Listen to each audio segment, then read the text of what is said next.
Hello viewers, Sunday కదండి. ఈరోజు chicken prepare చేసాం. ఒకసారి చూడండి ఎలా చేసాం అన్నది. ఫస్ట్ ఒక ప్యాన్ పెట్టి ఆయిల్ పోసి ముందుగా మనం కట్ చేసుకున్న ఆనియన్స్, టమాటో, పచ్చిమిర్చి, ఫస్ట్ ఆనియన్స్ పచ్చిమిర్చి వేసి కాసేపు వేపేసుకున్న తర్వాత బాగా మూడు వేసి వేపేసుకున్నాక కొంచెం కారం, కొంచెం పసుపు, సాల్ట్ వేసి తగినంత సాల్ట్ వేసి వేపుకున్నాం.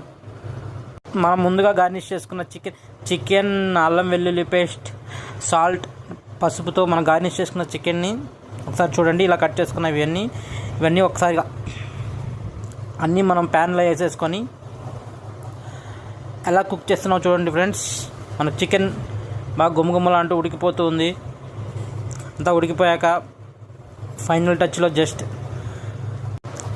కొత్తిమీర పైన గార్నిష్ చేసుకుని ఇది సర్వ్ చేసుకోవడమే. చూడండి ఫ్రెండ్స్, అంతా అయిపోయాక ప్లేట్లో సర్వ్ చేసుకున్నప్పుడు ఎలా ఉందనేది ఒకసారి మీకు నచ్చినట్లయితే లైక్ చేయండి, షేర్ చేయండి, కామెంట్ చేయండి. దీని యొక్క లాంగ్ వీడియో కావాలంటే కామెంట్ చేయండి.